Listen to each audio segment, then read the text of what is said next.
গাজায় মসজিদে আত্মঘাতী ড্রোন হামলা ইসরায়েলের। জেরুজালেম ও গাজায় সেনাসহ 10 ইসরায়েলি নিহত। ব্রিটেনের প্রতি মাহমুদ আব্বাসের কৃতজ্ঞতা। ইসরায়েলের ওপর স্পেনের সামরিক ও বাণিজ্যিক নিষেধাজ্ঞা। মধ্যপ্রাচ্যের রাজনৈতিক, অর্থনৈতিক সহ সবশেষ খবরাখবর আপনাদের সামনে এক নজরে তুলে ধরছি আমি মঞ্জুর আরিফিন।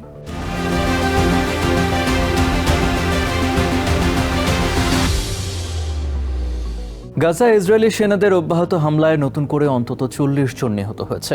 সোমবারের এসব হামলায় নিহতদের মধ্যে ওসামা বালুশা নামের এক সাংবাদিকও রয়েছে। এ নিয়ে গাজায় ইসরায়েলি বাহিনীর হামলায় নিহত প্যালেস্টিনিয়ান সাংবাদিকের সংখ্যা দাঁড়িয়েছে 250 জনে। অবরুদ্ধ গাজার একটি মসজিদে আত্মঘাতী ড্রোন হামলা চালিয়েছে ইসরায়েল। মধ্য গাজার দির আল বালাহ এলাকায় হামলার শিকার মসজিদটির মিনার ধসে পড়ে।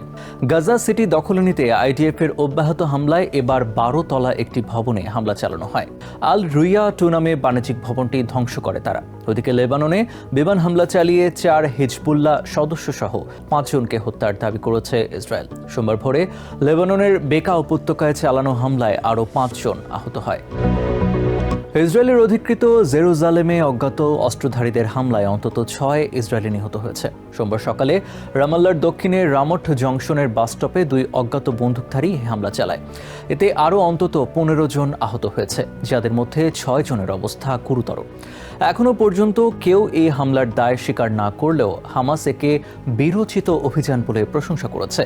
এক বিবৃতিতে হামাস জানিয়েছে এটি ওয়েস্ট ব্যাংকে দখলদারদের পরিচালিত অপরাধের স্বাভাবিক প্রতিক্রিয়া। এদিকে গাজার উত্তরাঞ্চলে এক বিস্ফোরণে কমপক্ষে 4 ইসরায়েলি সেনা নিহত হয়েছে। অধিকৃত জেরুজালেমে বন্দুক হামলায় 6 ইসরায়েলি নিহত হয়েছে। সোমবার সকালে রামাল্লার দক্ষিণে রামট জংশনের বাস স্টপে হামলাকারী 2 অস্ত্রধারীকে হত্যা করেছে ইসরায়েলি বাহিনী। এ ঘটনায় আরও অন্তত 15 জন আহত হয়েছে, যাদের মধ্যে 6 জনের অবস্থা গুরুতর। এদিন সকালে 2 অস্ত্রধারী গাড়িতে করে এসে যাত্রীবাহী বাসে অতর্কিত গুলি চালাতে শুরু করে। এ সময় সেখানে থাকা লোকজনকে দৌড়ে পালাতে দেখা যায়। বন্দুক হামলার এই ঘটনায় ইস্ট জেরুজালেমে অভিযানের ঘোষণা দিয়েছে আইডিএফ। ঘটনাস্থল পরিদর্শন করে ওয়েস্ট ব্যাংক এবং গাজায় সামরিক অভিযান আরও জোরদার করার হুঁশিয়ারি দিয়েছেন ইসরায়েলের প্রধানমন্ত্রী বেঞ্জামিন নেতানিয়াহু। গাজা উপত্যকায় যুদ্ধ চলছে। আমাদের প্রতিশ্রুতি অনুযায়ী হামাসকে ধ্বংস করব এবং জিম্মিদের ফিরিয়ে আনব। এখানে হামলাকারী সন্ত্রাসীরা সম্ভাব্য যেসব গ্রাম থেকে এসেছিল সেগুলো ঘিরে ফেলা হয়েছে। তাদের যারা সহায়তা করেছে আমরা সবাইকে খুঁজে বের করব এবং কঠোর ব্যবস্থা নেব। জেরুজালেমে বন্দুক হামলার ঘটনায় এখনো পর্যন্ত কেউ দায় স্বীকার করেনি, তবে এই হামলার ঘটনায় প্রশংসা করেছে হামাস।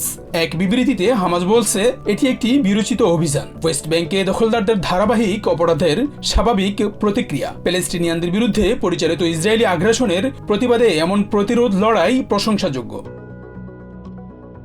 এদিকে গাজা সিটিতে এক বিস্ফোরণে কমপক্ষে 4 ইসরায়েলি সেনা মারা গেছে। আইডিএফ জানিয়েছে উত্তর গাজায় একটি ট্যাঙ্কের নিচে বিস্ফোরক ডিভাইসের বিস্ফোরণে তারা নিহত হয়। Shahnur Shahin, TVN 24 news desk. প্যালেস্টাইনকে রাষ্ট্র হিসেবে স্বীকৃতি দিতে ব্রিটেনের পরিকল্পনার প্রশংসা এবং চিকিৎসা সহায়তার জন্য কৃতজ্ঞতা জানিয়েছেন প্রেসিডেন্ট মাহমুদ আব্বাস। সোমবার লন্ডনে ব্রিটেনের একটি চিকিৎসক দলের সঙ্গে বৈঠকে কৃতজ্ঞতা জানান প্যালেস্টাইনের প্রেসিডেন্ট। এ সময় স্বেচ্ছাসেবী ব্রিটিশ চিকিৎসক দলকে মানবতার সেবায় নিবেদিত প্রাণ হিসেবে অবদানের স্বীকৃতিস্বরূপ পদক প্রদান করেন তিনি।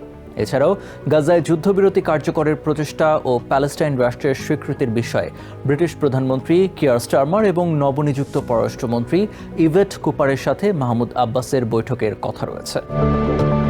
গাজায় গুরুতর মানবাধিকার লঙ্ঘন ও জাতিগত নিধনের অভিযোগে ইসরায়েলের উপর সামরিক ও বাণিজ্য নিষেধাজ্ঞা আরোপ করেছে স্পেন।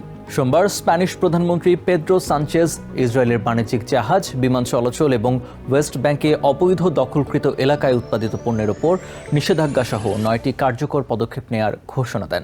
রাষ্ট্রীয় টেলিভিশনে প্রচারিত ভাষণে প্রধানমন্ত্রী সানচেজ বলেন, গাজা ইসরায়েলের আক্রমণ কোনো আত্মরক্ষার পদক্ষেপ নয়, বরং এটি জাতিগত নিধন এবং সমস্ত মানবিক আইনের লঙ্ঘন, যা থামাতে আন্তর্জাতিক সম্প্রদায় ব্যর্থ হয়েছে। স্পেনের আকাশ ও জলসীমায় ইসরায়েলি সামরিক বিমান ও জাহাজ চলাচলে নিষেধাজ্ঞা আরোপ করেছেন প্রধানমন্ত্রী পেদ্রো সানচেজ।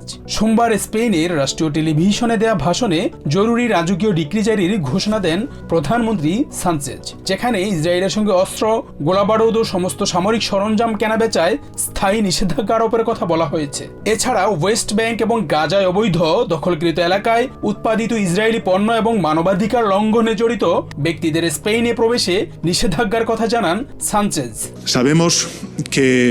আমরা জানি এই সমস্ত পদক্ষেপ আক্রমণ বা যুদ্ধাপরাধ বন্ধ করার জন্য যথেষ্ট হবে না, তবে আমরা আশা করি এগুলো প্রধানমন্ত্রী নেতানিয়াহু এবং তার সরকারের ওপর চাপ বৃদ্ধি করবে এবং প্যালেস্টিনিয়ানদের দুর্দশা কিছুটা লাঘব করবে। এছাড়া স্প্যানিশ সমাজ জানতে পারবে যে একবিংশ শতাব্দীর সবচেয়ে কুখ্যাত ঘটনায় স্পেন সঠিক অবস্থানে ছিল। ভাষণে স্পেনের প্রধানমন্ত্রী প্যালেস্টিনিয়ান শরণার্থীদের জন্য জাতিসংঘের ত্রাণ সংস্থায় অতিরিক্ত 10 মিলিয়ন ইউরো প্রদানের ঘোষণা দেন। এছাড়া 2026 সালে গাজায় 150 মিলিয়ন ইউরো মানবিক সাহায্য বরাদ্দের প্রতিশ্রুতি দেন সানচেজ। স্পেনের প্রধানমন্ত্রী বলেন, ইসরায়েলের আত্মরক্ষার অধিকার রয়েছে, কিন্তু গাজায় আগ্রাসন আত্মরক্ষার পদক্ষেপ হতে পারে না। এটি অসহায় মানুষকে নিধনের অভিযান, যা সমস্ত মানবিক আইনের লঙ্ঘন। এদিকে ইহুদি বিদ্বেষের অভিযোগে স্পেনের উপপ্রধানমন্ত্রী ও শ্রমমন্ত্রী ইয়োলান্ডা দিয়াজ এবং যুব ও শিশু বিষয়ক মন্ত্রী সিরারিগোর উপর ভ্রমণ নিষেধাজ্ঞা আরোপ করেছে ইসরায়েল। পররাষ্ট্র মন্ত্রণালয়ের এক্স হ্যান্ডেলে প্রকাশিত বিবৃতিতে স্পেনিশ কর্মকর্তাদের সঙ্গে কোনো প্রকার যোগাযোগ না রাখার কথা জানান ইসরায়েলের পররাষ্ট্রমন্ত্রী Gideon Saar. Shahnur Shahin, TVN 24 news desk. Doha city FC Qatar football tournament 2025 অনুষ্ঠিত হয়েছে। শনিবার দোহার দি পার্লিং ইন্টারন্যাশনাল স্কুলের মাঠে অনুষ্ঠিত হয় এই টুর্নামেন্ট। খেলা পরিচালনা করেন শাহজালাল, ইকবাল হোসেন, মালুমিয়া, মোহাম্মদ আজম। টুর্নামেন্টে চ্যাম্পিয়ন হয় মাদারীপুর সিটি রানার্স আপ। এতে দ্বিতীয় স্থান অধিকার করে ব্রাদার্স এফসি। টুর্নামেন্টে অতিথি হিসেবে উপস্থিত থেকে পুরস্কার বিতরণ করেন মোহাম্মদ আলামিন আহমেদ, শফিকুল ইসলাম, সোহেল আহমেদ, আলমগীর হোসাইন সহ গণ্যমান্য ব্যক্তিরা। এক নজরে প্রতিদিন মধ্যপ্রাচ্যের খবর জানতে চোখ রাখুন TVN 24 নিউজ নেটওয়ার্কের ইউটিউব ও ফেসবুক পেজে। নিউ ইয়র্ক থেকে সম্প্রচারিত TVN 24 টেলিভিশন বিশ্বজুড়ে বাঙালির কণ্ঠস্বর।